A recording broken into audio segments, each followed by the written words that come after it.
The elders had been very clear. Stay out of the forbidden forest, especially at dawn, especially during the dark moon. Elara had nodded dutifully, promised she understood, and then packed her gathering basket anyway, because the moonflowers that only bloomed in the deepest part of the forbidden territory could save Mira's baby, and Elara wasn't about to let a child die because she was too afraid to walk between some trees. The forest was darker than she'd expected. Ancient pines stretched toward the sky, their branches so thick they blocked out the early morning light. Mist clung to the ground, and every sound seemed amplified.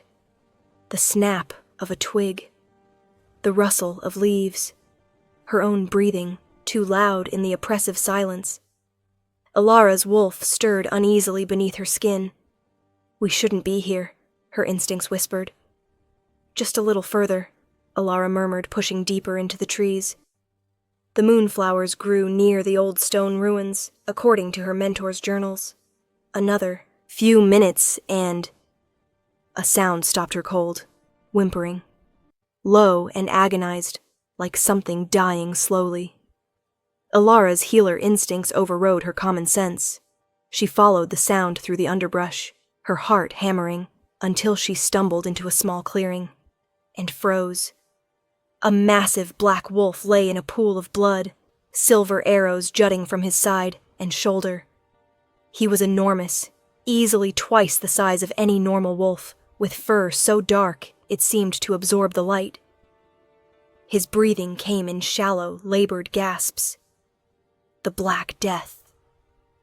Elara recognized him instantly from the warnings whispered in her village. The monster wolf who prowled the forbidden forest. The killer who'd slaughtered 20 wolves during the last full moon, leaving nothing but blood and carnage. The beast every mother used to frighten children into obedience. Stay away from the forest, or the Black Death will get you. But as Elara stood there, frozen with her basket clutched to her chest, something strange happened. Her soul sight activated without warning, the rare gift she'd been born with flaring to life. Instead of seeing a monster, she saw light. Brilliant, golden light wrapped around a soul fighting desperately, viciously, not to hurt anyone. She saw pain, suffering, and beneath it all, gentleness being strangled by something dark and writhing. The wolf's golden eyes cracked open, landing on her. He tried to snarl, tried to warn her away, even while bleeding out, but the sound came out broken. Elara made a choice. She dropped her basket and ran to him. "Don't move," she said, kneeling in the blood-soaked grass. Her hands shook as she examined the silver arrows. 3 of them, deliberately placed. Not a hunting accident. An execution. The wolf made a low, warning growl deep in his chest. "I know," Elara whispered, meeting those golden eyes. "I know you're trying to protect me, but I'm not leaving you." Her voice cracked. "I won't let you die alone." She gripped the first arrow shaft. The wolf's eyes widened, and she could have sworn she saw protest there, but Elara pulled anyway. The wolf howled, the sound tearing through the forest. Elara's own magic flared in response, silver healing light pouring from her hands into the wound before she'd even consciously summoned it. She pulled the second arrow, then the third. Each time the wolf convulsed, blood flowing freely, and each time Elara's magic fought to keep him alive. "Stay with me," she begged, pressing both hands to the worst wound. Her power poured out in waves, exhausting her, but she couldn't stop. Wouldn't stop. "Please, just stay with me." The wolf's golden eyes locked onto hers, and the bond snapped into place. It hit Elara like lightning, burning through her chest and settling somewhere deep in her soul. A life debt. Ancient and unbreakable. She gasped, feeling the wolf's pain as if it were her own, feeling his surprise, his horror, his desperate attempt to push her away even. Now. Too late. They were bound. The wolf's eyes drifted closed, and Elara collapsed beside him, her magic completely drained. The last thing she remembered before darkness took her was the sound of footsteps and distant voices shouting. Elara woke to silk sheets and unfamiliar walls. She bolted upright, heart racing, and immediately regretted it. Her body felt like she'd been trampled by a stampede.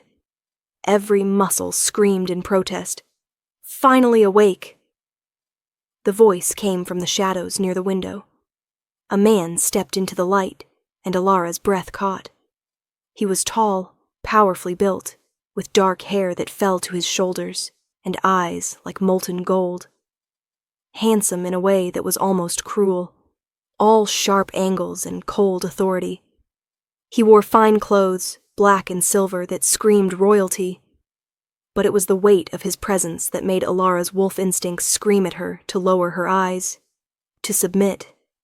Alpha, powerful, dangerous. "Who are you?" Elara managed. "Kieran Ashford," he said flatly.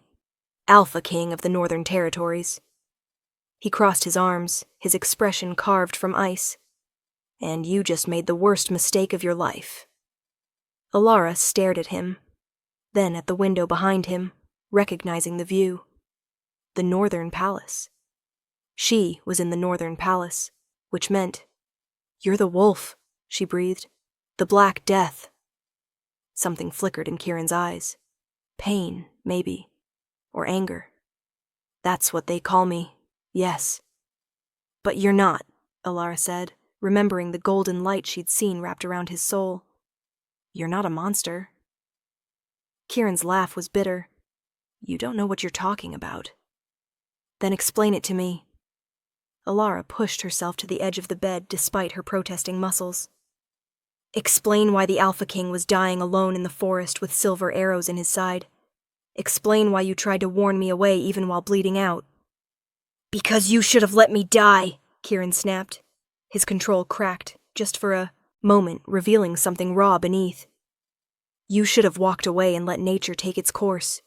Instead, you saved me, and now—" He turned away sharply.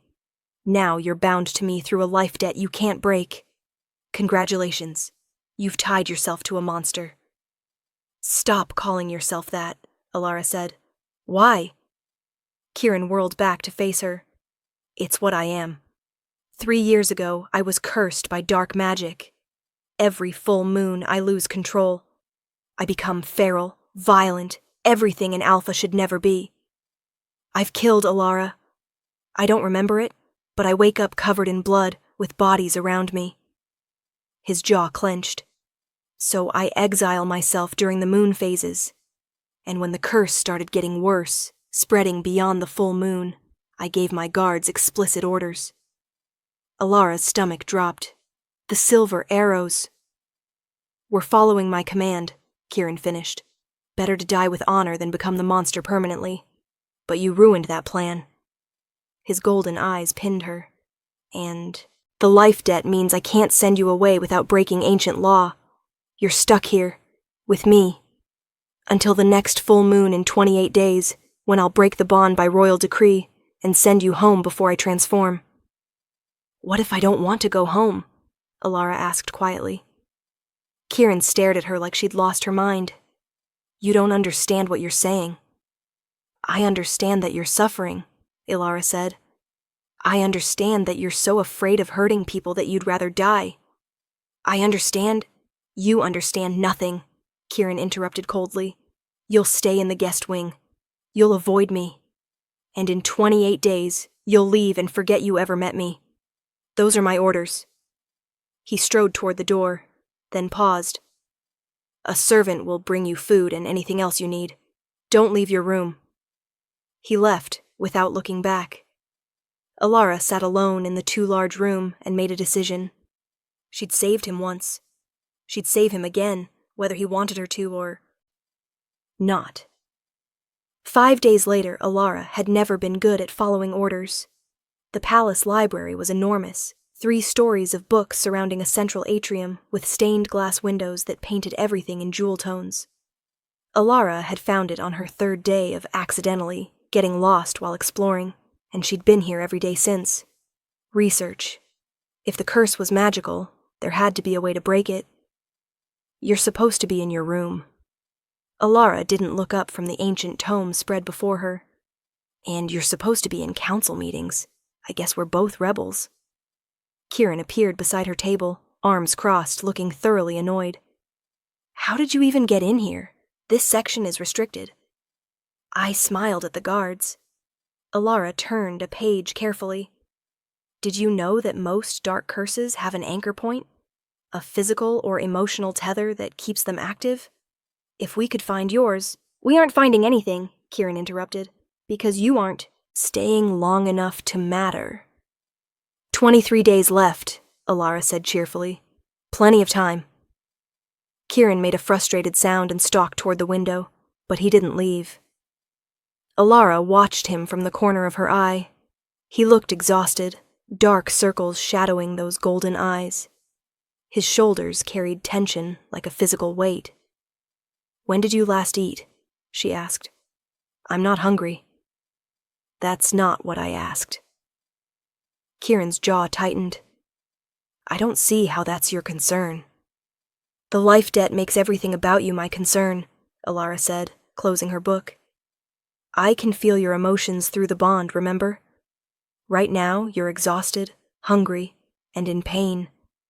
So when did you last eat? Kieran was quiet for a long moment. Yesterday. Maybe. Elara stood, decision made. Come with me. Excuse me? The kitchen. Now. Elara walked past him toward the door. You're going to eat something if I have to force feed you myself. She heard him mutter something that sounded like stubborn Omega, but footsteps followed her anyway. The palace kitchen was warm and busy, servants moving efficiently between tasks. They all froze when Kieran entered, eyes widening with a mixture of respect and fear. Your Majesty, the head cook stammered, bowing deeply. We didn't expect— He needs food, Elara interrupted gently. Something simple. Maybe soup and bread? The cook looked between them, clearly confused why an Omega was ordering food for the Alpha King. But she nodded quickly and set to work. Elara guided Kieran to a small table in the corner. He sat stiffly, clearly uncomfortable. You don't have to do this, Kieran said quietly. Yes, I do. Elara sat across from him. Because someone has to take care of you, and you're doing a terrible job of it yourself. The soup arrived, rich and steaming. Kieran stared at it like it might attack him. Eat, Elara commanded. I told you, I'm not— The curse suppresses your appetite, Elara said. I've been researching. Dark magic feeds on life force, which means it wants you weak. Starving yourself makes it stronger. She pushed the bowl closer. Eat, Kieran. Please. He picked up the spoon slowly, took one bite, then another. Elara watched him carefully, relief flooding through the bond when she felt his genuine hunger awaken. They sat in silence while he ate. Not uncomfortable. Almost peaceful. Why are you being kind to me? Kieran asked finally, his voice rough. Because you deserve kindness, Elara said simply, and because I see who you really are. Not the curse, not the monster everyone's afraid of. You. Kieran's golden eyes met hers, and for the first time, Elara saw the walls crack. Just a little. It was a start. 2 weeks later, they'd fallen into a routine neither of them had planned. Elara would accidentally run into Kieran in the library each morning. She'd drag him to the kitchen for breakfast, talking about her village, her mentor, funny stories from her childhood. Slowly, carefully, making him smile despite himself. Afternoons, she worked in the palace healing wing, treating minor injuries and illnesses. The guards had been wary at first, but after she'd saved a young soldier's infected wound from turning deadly, word spread. The strange Omega the king had brought home wasn't so strange after all. Evenings belonged to them. Kieran would find her in the library, and they'd read together in comfortable silence. Sometimes he'd teach her about kingdom politics, or battle strategy, or history. Sometimes she'd tell him about medicinal herbs and healing techniques. Tonight they sat by the fireplace in his private study. Elara curled in an oversized chair with a book, Kieran at his desk reviewing reports. "You're staring," Kieran said without looking up. "You're working too hard," Elara countered. "There's a border dispute that can wait until morning." Elara set down her book. "When did you last sleep? Really?" "Sleep, not just close your eyes and worry for 6 hours?" Kieran sighed, finally looking at her. "The curse causes nightmares. Sleeping isn't exactly restful." "What kind of nightmares?" He hesitated, clearly debating whether to answer. Finally, "I dream about the things I've done while transformed, the people I've hurt, the blood." His voice dropped. "I dream about hurting you." Alara's heart clenched. She stood and crossed to him, ignoring his startled expression. "Come with me." "Elara, trust me." She led him to his private chambers, to the massive bed he clearly hadn't used in days. "Lie down." "This is highly inappropriate," Kieran said, but there was no heat in it. "Good thing I don't care about propriety." Elara pointed at the bed. "Lie down, Kieran. I'm not leaving until you sleep." He obeyed, probably too exhausted to argue. Elara sat beside the bed in a chair, picking up a book from his nightstand. "What are you doing?" Kieran asked. "Making sure you're not alone," Elara said simply. "If the nightmares come, I'll wake you. Until then, sleep." Kieran stared at her, something unreadable in his golden eyes. "Why?" "Because you matter to me," Elara said softly. "Now sleep." She began reading aloud, a children's tale about brave wolves and magical forests. Her voice filled the quiet room, gentle and soothing. Slowly, Kieran's breathing evened out. His body relaxed. He slept. Elara stayed all night, reading until her voice grew hoarse, watching over him. When he twitched, caught in a nightmare, she'd touch his hand and whisper reassurances until he settled. Dawn broke, painting the room in soft gold. Kieran woke slowly, his eyes finding her immediately. "You stayed," he said, voice rough with sleep. "I told you I would," Elara said. Something shifted in his expression. Softened. "Thank you." It was the first time he'd thanked her for anything. 3 days before the full moon. The council meeting was a disaster. Elara sat in the gallery, watching as nobles argued loudly about Kieran's suitability to rule. Her hands clenched in her lap. "The curse makes him unstable," one lord declared. "We need stability. Perhaps a regency. Perhaps you need to remember who saved your ungrateful life during the Southern Rebellion," Kieran said coldly. "That was before," another noble interjected. "Now you're a liability, Your Majesty. For the kingdom's safety, you should consider stepping aside.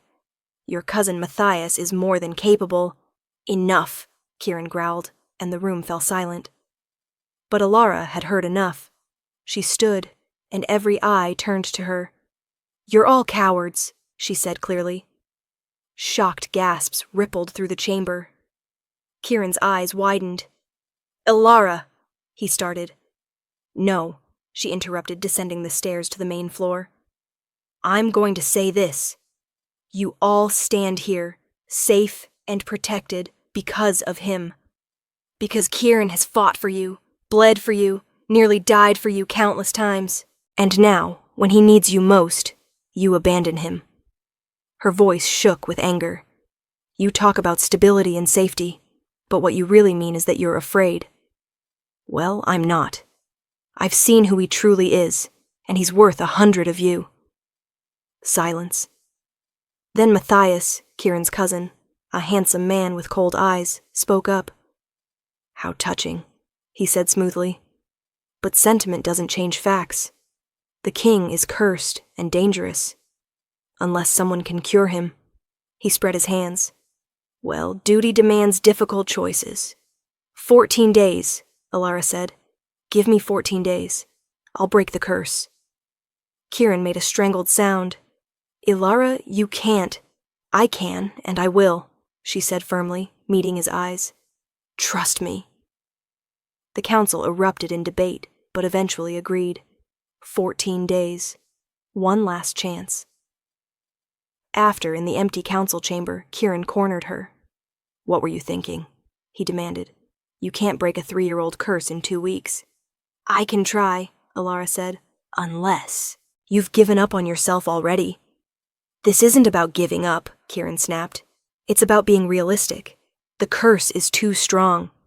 For you alone, maybe, Elara interrupted, but you're not alone anymore. She stepped closer, looking up at him. Let me help you. Really help you. No more pushing me away. Kieran stared down at her, conflict clear in his golden eyes. If this doesn't work, then we'll deal with it together, Elara said softly. But you have to let me in, Kieran. All the way. He reached up slowly, cupping her face.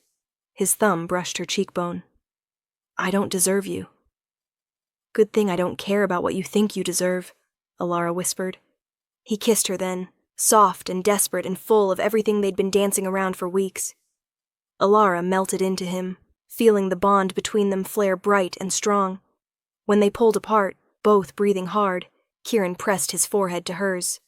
I love you, he breathed. I tried not to, but I do. I love you too, Elara said, and I'm going to save you. I promise. Elara had 2 days left when Kieran's beta, Marcus, came to her in the library. There's something you need to know, he said grimly. What he told her made Elara's blood run cold. The curse wasn't natural. It had been deliberately placed and was being actively maintained. By Matthias, who stood to inherit the throne if Kieran died or was deemed unfit. Who'd been feeding the curse dark magic through a cursed artifact hidden in the palace, making it stronger. Why are you telling me this? Elara demanded. Because I'm loyal to my king, Marcus said. And because Matthias plans to trigger the transformation early. Tomorrow night, during the celebration feast, in a room full of nobles. His expression was grim. If Kieran kills them, the kingdom will demand his execution. Elara's mind raced. Can you find the artifact? Destroy it? Already tried. It's protected by dark magic. Only someone with healing, magic strong enough to counter it, can break the protection. He looked at her meaningfully. Someone like you. Where is it? Matthias's chambers, but he never leaves them unguarded, and if he catches you, he won't, Elara said. Because tomorrow at the feast, Matthias will be too busy gloating to notice me slip away. It was a terrible plan, but it was all they had. The feast was in full swing when it happened. Kieran stood at the head table, playing his role perfectly. The controlled king, showing no weakness. Elara watched from her seat, tracking Matthias across the room. Then she felt it. A surge of dark magic, oily and wrong, flooding the hall. Kieran gasped, doubling over. His eyes flashed gold, then black. The curse. Triggering early, just as Marcus had warned. No, Elara breathed. Kieran's transformation began violently, bones cracking, reshaping. Screams erupted as nobles scrambled back. Guards drew weapons. Elara ran toward him, not away. Kieran, fight! It! The massive black wolf emerged, larger than before, eyes completely black with curse madness. It snarled, lips pulling back from deadly fangs. Stand down, Marcus ordered, but the wolf lunged at the nearest noble. Elara threw herself between them. The wolf's jaws snapped shut inches from her throat, its entire body trembling as it fought the curse's control. Recognition flickered in those black eyes. I know you're in there, Elara said steadily, even though her heart hammered. Kieran, look at me. Listen to my voice. The wolf whined, high and agonized. Elara activated her soul sight and saw it. The dark tether wrapped around the wolf's heart, pulsing with malevolent energy. It led back through the palace walls to Matthias's chambers, where the artifact sat, feeding the curse. "Marcus!" Elara shouted. "Keep everyone back!" She turned and ran, the wolf howling behind her. She felt him following through the bond, felt him fighting to control himself, praying he'd hold on. Long enough! She burst into Matthias's chambers. The artifact sat on his desk, a black crystal pulsing with dark magic. Matthias stood beside it, smiling coldly. "Looking for this?" he said smoothly. "You're controlling the curse," Elara accused. "You've been making him worse." "The kingdom needs a strong king," Matthias said. "Not a monster. I'm doing everyone a favor." "By murdering your own cousin?" "By taking what should have been mine from the start." Matthias activated the crystal with a word. Dark magic surged, and behind Elara, the massive wolf crashed through the doorway, fully feral now. Elara didn't hesitate. She threw herself at the crystal, wrapping her hands around it. Her healing magic flared, silver light against the darkness. The curse fought back, trying to consume her, but Elara held on. "Kieran!" she screamed. "Break free! Come back to me!"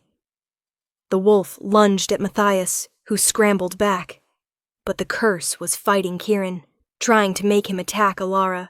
Instead, through the bond, Elara felt Kieran's will, fighting with everything he had. His love for her, stronger than the curse, stronger than the darkness. The crystal cracked in her hands. Elara poured everything she had into it. All her magic, all her love, all her belief that Kieran was stronger than this curse. The crystal shattered with an explosion of light and shadow. The wolf collapsed with a howl that echoed through the palace. Silence fell. Then, slowly, the massive form began shifting, shrinking, fur receding, until Kieran lay gasping on the floor, human again, eyes golden and clear. "Elara?" His voice was hoarse. She dropped beside him, tears streaming down her face. "You're okay. You're okay. The curse. Broken," Elara sobbed. "It's broken." Kieran pulled her into his arms, holding her like he'd never let go. Behind them, guards seized Matthias, dragging him away.